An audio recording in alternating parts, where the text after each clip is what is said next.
Good morning सगळ्यांना. भागीरथीचा तुम्हाला नमस्कार कोल्हापूर माय लाईफमध्ये. आणि आजचा दिवस तुम्हाला खूप छान जाऊ दे. आज या अक्षयतृतीयाच्या खूप खूप शुभेच्छा. तर सकाळची सुरुवात झालेली आहे, पुरणपोळीला टाकत आहे. आता दारात रांगोळी झालेली आहे आणि असं आज ऊन पडलेलं आहे. मला वाटलं पाऊस पडला असेल, पण नाही पाऊस पडला. खूप गरम होतं आहे. आणि चला, आजच्या दिवसाची तुम्हाला खूप खूप शुभेच्छा. सर्व काही छान छान जाऊ दे, सगळं अक्षय होऊ दे प्रत्येकाच्या जीवनात. चल, आता डाळ लावत आहे पुरणपोळीसाठी. तर चला दाखवते. पुरणपोळीसाठी चालू आहे माझी तयारी. बटाटे लावते, तांदूळ घेतलेला भात भातासाठी. आणि आता एका बाजूला डाळ. बने आमच्या चहा केला आहे बघा, चायपत्ती आणि हे केवढं 2 माणसांसाठी. आणि ही वरचं गवती गवत चायपत्ती चहा केली. तर अशी चहा पिणार आता. खूप असं तहान लागल्यासारखं झालं. म्हटलं चहा पिऊन घेऊया. चला आता या तुम्ही पण चहा घ्यायला. आणि मस्त असा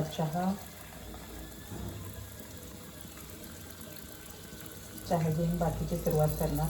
म्हणजे थोडीशी एनर्जी परत येईल.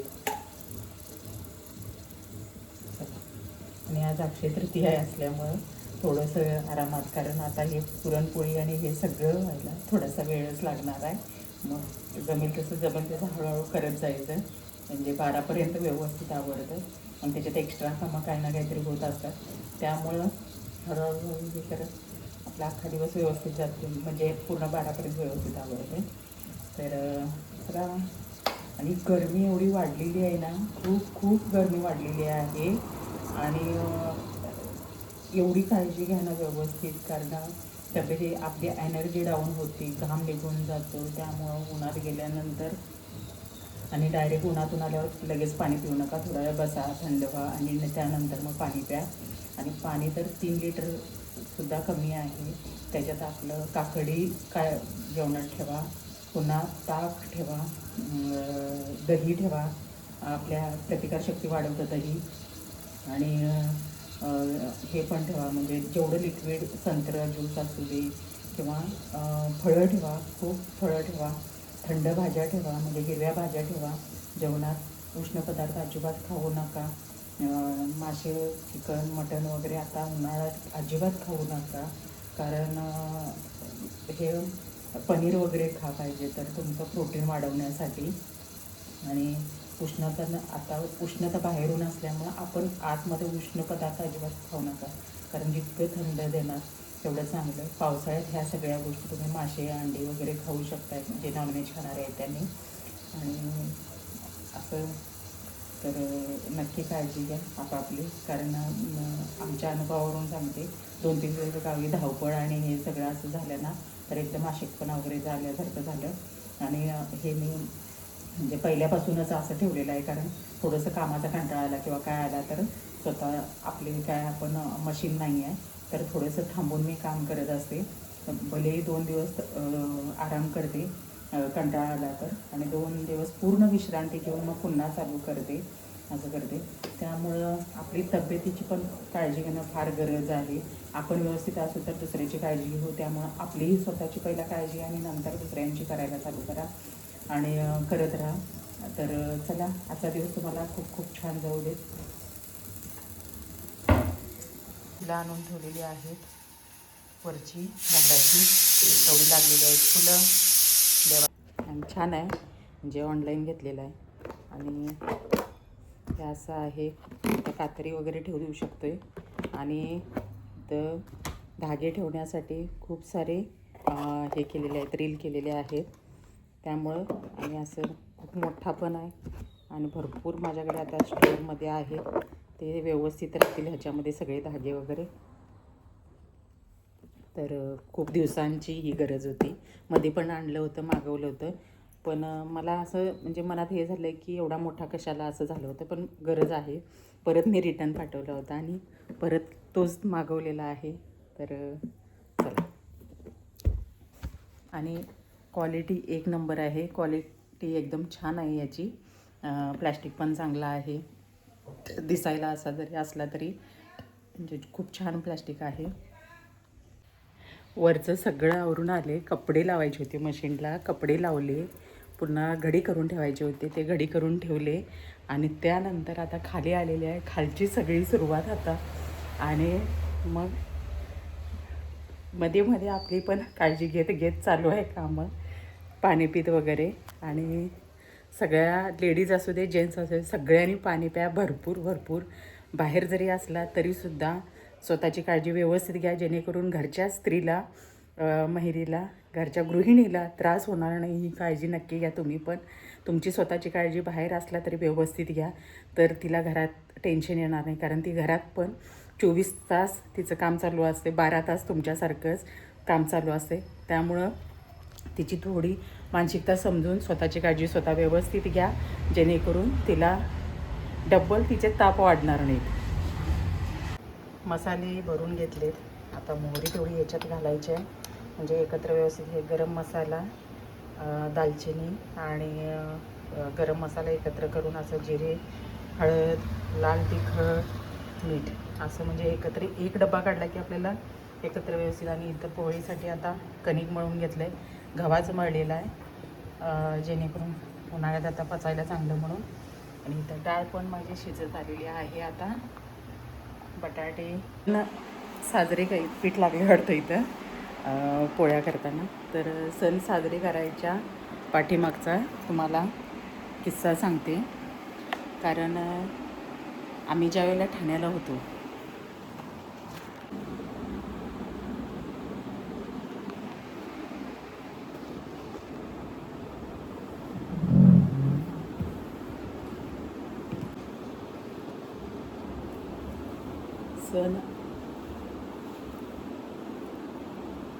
सण साजरे करण्याचा किस्सा सांगतो. आता चहा वगैरे घेतला आहे मी, डाळ शिजत आलेली आहे. आणि थोडंसं आता गूळ आणि हे सगळं स्मॅश करून देवपूजा पण राहिलेली आहे, देवपूजा करायची राहिली. झाडू सगळा मारून घेतलेला आहे. आणि सण साजरे करायच्या मागचा किस्सा तुम्हाला सांगते. सण म्हटलं की जरा असं लईच खूप जरा एक्स्ट्रा कामं असतात जेवणात, असं गोड वगैरे काय करायचं झालं तर. आणि वेळही लागतो आहे तसा. तर थोड्या वेळ थांबून म्हटलं तुमच्याशी असं 10 मिनटं थांबून मग परत माझ्या कामाला सुरुवात करते. म्हणजे थोडंसं रेस्ट घेऊन पुन्हा काम चालू करायचं, म्हणजे थोडंसं दमायला होत नाही. तर तुम्हाला एक किस्सा सांगते ह्या मागचा, सण व्यवस्थित साजरे करण्यामागचा. काय झालं होतं, आम्ही ज्या वेळेला सुरुवातीला मुंबईला गेलो, 2097ला मुंबईला गेलो असेल, 1 वर्ष मी गावी होते. आणि त्यावेळेला काहीच आमची सुरुवात होती पूर्ण संसाराची. आणि त्यावेळेला कुणी अशी दिलेली भांडी किंवा दिलेली कपडे, म्हणजे आहेरात वगैरे दिलेली कपडे, असंच आम्ही म्हणजे सुरुवात आमची होती. सगळी शून्यातून सुरुवात होती, कारण तशी परिस्थिती पण होती. पहिले सगळ्यांचीच असं होतं, सुरुवातच अशी असायची. नुकतंच नोकरीवर हे 2-3 वर्ष झाले होते, लागले होते, पोलीस भरती झाले होते. पण हेडक्वार्टरला असल्यामुळं 2,000 ते 3,000 पगार होता. लग्नाचं कर्ज होतं, किंवा घरासमोर टाकी पाण्याची बांधली होती त्याचं कर्ज होतं. असं बऱ्याच गोष्टी होत्या. आणि कसं होतं, मग लग्न झाल्या ह्या गोष्टी मला सगळ्या हळूहळू म्हणजे माहिती पडत गेल्या. 1 महिना 2 महिन्यात असं माहिती पडत गेल्या. आणि हे प्रत्येकाच्याच घरात असतं, असं म्हणत नाही की माझंच असेल असं. पण हे तुमच्या म्हणजे शेअर करावं असं वाटलं, कारण आत्तापर्यंतचा जो प्रवास आहे तुम्ही जो बघत आहे तो गावी वगैरे जाणं किंवा काय, हे पूर्ण गॅप गेला होता. जवळजवळ 20 वर्ष तरी गॅप गेला होता. आधीमध्ये असं एखादा दिवस सुट्टीसाठी आम्ही जात होतो. आणि हे म्हणजे बाहेरच जवळजवळ अर्ध हे गेलेलं आहे आमचं. कारण गावीच जाताच येत नव्हतं सणांना वगैरे. आणि मुलांच्या हौशेपोटी, म्हणजे मुलं त्यांना सुट्ट्या पण नसायच्या. मग ते तर नंतर झालं. पण सुरुवातीला ज्यावेळेला आम्ही ठाण्याला राहायला गेलो त्यावेळेला असं झालं की सगळ्यांच्या दारात दिवाळी होती, सगळ्यांच्या दारात कंदील लागले, सगळं लागलं. आणि आमच्याच दारात कंदील नाही. भाड्याच्या खोलीत राहत होतो, 1 रूम किचन होता चाळीमध्ये. आणि कंदील वगैरे सगळीकडे लागले आमच्या घरात. त्यावेळेला म्हणजे परिस्थिती खूपच म्हणजे सगळे हप्ते आणि हे सगळं जाऊन काहीच राहत नव्हतं पैसे. आणि तडजोडी म्हणजे बिशी लाव कुठं काय लाव ह्याच्यातून ज्या तडजोडी होतील त्याच्यातून असं करत होतो काय जे काय ते. आणि त्यावेळेला ह्यांची थोडीशी चिडचिडच व्हायची, कारण सगळंच काही मला सांगत नव्हते. त्यामुळं सुरुवातीला ह्यांची खूप चिडचिड व्हायची. आणि कसं ते मला देणार तेव्हा मी काहीतरी करणार असं असायचं.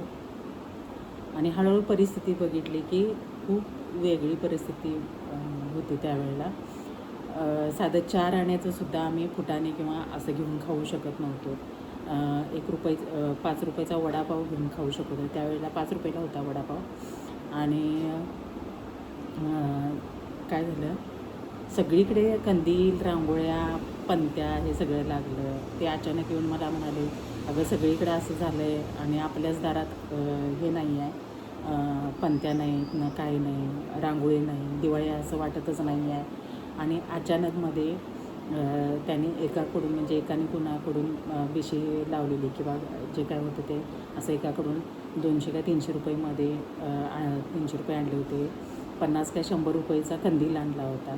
आणि 20 रुपयाची रांगोळी आणली होती. त्याच्यात 50 रुपयाचे असं हे पणत्या आणल्या होत्या. आणि त्यानंतर त्यांनी ज्यावेळेला मला बोलले त्यावेळेला ही जाणीव झाली की कुठेतरी आपण खूपच मागे आहे आणि ह्याच्यातून बाहेर पडायला पाहिजे दोघं पण एकमेकाला, कारण त्यांनाही ही कमतरता जाणवली एक पुरुष म्हणून. खूप वाईट म्हणजे आज मनात भावना निर्माण झाली की ह्याच्यातून बाहेर पडलं पाहिजे आपण. आणि त्या दिवशीपासून कितीही काही परिस्थिती असू दे पण सण इतके व्यवस्थित मी करते. आणि ज्या वेळेला कंदील आणि पणत्या वगैरे लावल्या दारात, त्यांना बहीण नाही आहे त्यामुळे ह्या गोष्टींची जाणीव घरात पण आई गावात शेतात असल्यामुळे ह्या गोष्टी फक्त जेवणात बदल तेवढ्या होत्या असतील. आणि आम्हाला कसं आईकडे ह्या गोष्टी ती व्यवस्थित जबाबदारीने करत होती. आम्ही 4 बहिणी मुलीच, त्यामुळं घरात ह्या हौस मौज हे सगळं व्हायचं. आणि परिस्थितीमुळे ही मला त्यांनी ती जाणीव करून दिली की सगळीकडे असं झालं आणि आपल्याच दारात अगं हे नाही आहे, आपल्याच घरात असं दिवाळी असं वाटत नाही आहे. आणि जेवढं होईल तेवढं आम्ही 400-500 रुपयाचं सामान फराळाचं वगैरे आणलं. तेवढ्यातच कसं करायचं किंवा काय करायचं मॅनेज असं दोघांनी पण व्यवस्थित आणि सुरुवात केली. तिथं मला वाटतं धनत्रयोदशी होती त्या दिवशी, पहिलाच दिवस होता दिवाळीचा. पण 2 दिवसात मी एवढं झटापटीनं सगळं केलं. ज्यावेळेला कंदील वगैरे लावले त्यावेळेला हे इतकं समाधान झाले. हे म्हणाले आता वाटलं की आपल्या पण दिवाळी आहे असं वाटलं, असं बोलले. ते अजून शब्द माझ्या कानापर्यंत आहेत. असे काही प्रसंग आहेत की माणसाला पुढं नेण्यासाठी खूप मदत करतात, खूप म्हणजे खूप मदत करतात. आणि एक स्वभाव असा होता दोघांचा पण, आपल्यात जी परिस्थिती आहे ही कुणालाही काही सांगायचं नाही, ही पहिल्यापासून सवय. आणि ती परिस्थिती तोंड देत पुढं आणायचं. आता हे जे मी बोलते आहे हे आतापर्यंत मधल्या काळात हे खूपच यांना त्रास होत होता, तो पितरांचा आणि ह्याचा त्याचा हे काहीच जुळत नव्हतं. पण एकटीनं मी या गोष्टी मागे टाकायच्या नाहीत म्हटलं, जेणेकरून आपल्या घरासाठी जे जर चुकलं तर त्रास होईल ह्या गोष्टींचा. म्हणून कारण मुलांना ह्या सगळ्या गोष्टी माहिती झाल्या पाहिजेत म्हणून आतापर्यंत करत आले. मग जरी ते कामावर आणि हे गेले तरी आमच्यात बोलणंच व्हायचं नाही आणि काहीच नाही. आता जितकं बोलणं होतं इतकं काहीच बोलणं व्हायचं नाही. आणि खूप बरं वाटतं आहे मला आता. आणि अशा काही गोष्टी झालेल्या आहेत त्यामुळं सण असू दे इतकं छान मी व्यवस्थित पद्धतीनं करते की घरात असं प्रसन्न वातावरण राहतं आहे, सगळ्यांना हौस येते, काम करण्याची नवीन उमेद येते आणि खूप छान राहतात मग असं. आणि हा दिवस जो सण एकदा झाला की त्याच्यातून एक नवीन एनर्जी म्हणजे ऊर्जा घेऊन पुन्हा दुसऱ्या दिवसासाठी असू दे, परत येणाऱ्या वर्षासाठी असू दे, नवीन उमेदीने काम करत जातात.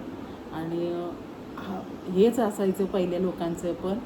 म्हणून म्हणते कुठलाही सण असू दे, काही असू दे, कितीही वाईट परिस्थिती असू दे साजरी करा आणि त्याच्यातून थोडा थोडा असं एन्जॉय करा.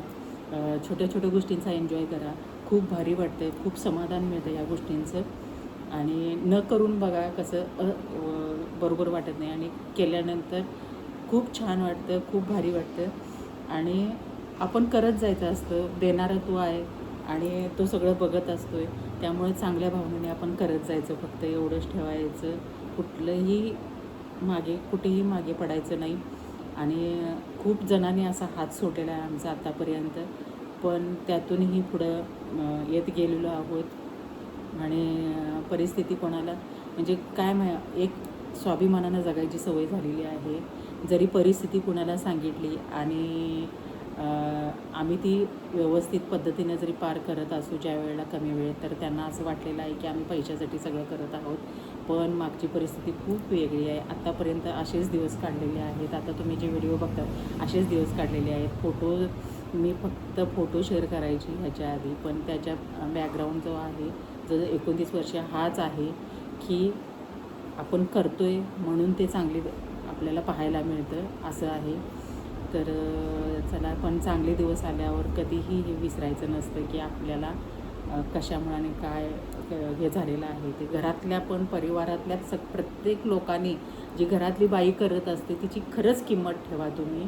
जर तिला तुम्ही काय बोललात तर जे काही की तुम्ही करताय किंवा ती काय करते घरासाठी ते पूर्ण शून्य आहे. नंतर त्याचा काहीही उपयोग नाही. त्यामुळे एकमेकाची किंमत ठेवूनच या गोष्टी करत जा, जेणेकरून खरंच ह्यातून तुम्हाला पूर्ण परिवार एकत्र येतो, पूर्ण परिवार एकत्र राहतो आणि खाणं पिणं आणि गोड जेवण हे ते सगळे एकत्र कुटुंब बसून जो होतो एक वेगळीच मजा असते. आणि हा अनुभव शेवटपर्यंत ठेवा. आणि हे अनुभव घेत तुम्ही जर तुमचे जीवनातील रंग भरत गेलात तर आनंदाला म्हणजे एकत्र कुटुंब याला काहीच वेळ लागणार नाही. पण अशी काही परिस्थिती येते त्यावेळेला एक नाती सोडावी पण लागतात आणि नवीन नात्यांना म्हणजे घ्यावं लागतं. त्यामुळं चालायचं हे जीवन आहे. जीवनात असे चढउतार हे येत राहतात, पण त्यातूनही देव आपल्याला घडवत असतो आणि ते आपण घडत जायचं असतं. आणि परिस्थिती खूप काही दाखवते, पण ती परिस्थिती आपण कशी हाताळायची हे आपल्या हातात असतं. असं हे अनुभव घेतल्याशिवाय पण मोत्याची किंमत कळत नाही. त्यामुळं माझ्याही जीवनात असे हिऱ्या मोत्यासारखी माणसं आहेत, ती मी अजूनही तुमच्यासोबत शेअर केली नाहीत. खूप छान आमच्या पाठीमागं माणसं आहेत. खूप म्हणजे आम्ही त्यांना काहीही देऊन त्यांचं ऋण आम्ही भागवू शकत नाही शेवटपर्यंत. आणि मला वाटतं हीच नाती मला निभवायची आहेत शेवटपर्यंत. आणि त्यांना कधीच मला विसरायचं नाही जीवनात. आणि माझी वाईट प्रसंगही मला मग दाखवायचे नाही आहेत, ज्या वेळेला लांबून आपण सगळं सांगत असतो. आणि कितीही कमी परिस्थिती असू दे, कितीही काही असू दे, त्यातूनही एकमेकाला आम्ही मदत करत आलो आहे. माणूस की कधीच आम्ही सोडून दिलेली नाही आहे. पण एवढंच आहे की परिस्थिती जर आपल्या उपाशी राहण्यावर येत असेल तर मी त्या ठिकाणी मी नाही म्हटलेलं आहे. कारण असं आम्ही जीवनात खूप बघितलेलं आहे. त्यामुळं म्हणजे आपलं रिकामं ताट ठेवून एखाद्याला जरी त्याला खायला मिळत असेल आणि त्यावेळेत तो त्या सावरला नसेल तर मला त्यांना मदत करायला अजिबात आवडत नाही. म्हणून म्हणजे त्या वेळेत आपण त्या स्टेपनीच व्यवस्थित गेलं पाहिजे. आणि मला असं आहे, ज्या वेळेला कमी वेळ असेल दुसऱ्याकडून जरी घरातल्यांचं कुटुंबातलं माझ्या चुकला असेल तर मी त्याच वेळेला अशी ॲक्शन घेते की त्यानं परत ही चूक नाही केली पाहिजे आणि त्याला तो पश्चाताप पण झाला पाहिजे, असं करते मी. तर चला आणि सरळ मार्ग असल्यामुळं ना काय ना काहीतरी नवीन गोष्ट करायला गेल्यावर अशी लोकं आहेत आमच्या जीवनात की करू देत नाही आहेत. पण मला त्यांना एकच सांगायचं आहे, आम्ही तुमच्या जीवनात कधी म्हणजे मला इंटरफेअर पण करायचं नसतं. मला माझा मार्ग व्यवस्थित आहे, माझ्या मार्गाने मला व्यवस्थित जायचं असतं आम्हाला. आणि मी केलं तू केलं हा आमच्यात विषय नसतो, पण असं करण्यासाठी आम्हाला भाग पाडतात लोक. तर खरं ह्या गोष्टीपासून तुम्हीही सावध राहा की आपलं कोण दुसरं कोण ह्यापेक्षा आपलं मन स्वच्छ ठेवा. कुणाचं वाईट विचार करायचा नाही, वाईट चिंतायचं नाही आणि करत राहा. आपल्याला जे योग्य वाटतं ते करा. तर चला, मी तुमच्याशी माझा अनुभव शेअर करायचा होता की आतापर्यंत तुम्ही सणाचे किंवा ह्याचे व्हिडिओ बघत आलेला आहात. मला त्याच्यात पण समाधान मिळतं, माझ्या कुटुंबाला समाधान मिळतं, म्हणून आम्ही करतो ह्या गोष्टी. तर चला, आजचा ब्लॉग कंटिन्यू करूया. तर आता जेवण झालेलं आहे. इथं भाजी, पुरणपोळी आता वाढून घेतली, त्याच्यामुळे रिकामा झाला आहे डबा. इथं पुरणपोळी आणि हा आहे सार. तर जायचं होतं महालक्ष्मीला, पण कॅन्सल झालं आणि पाणी हंडे भरायला लावले. हंडे भरायचे होते, बत्ती लावली आणि आज पुरणपोळी असल्यामुळं सार आहे. गुडघे खूप दुखायला लागले, त्यामुळं बसले आता शांत. तर अक्षय तृतीयेचा दिवस कसा गेला नक्की सांगा. सबस्क्राईब करायला विसरू नका. आणि सकाळचा स्वयंपाक सगळा असल्यामुळे आज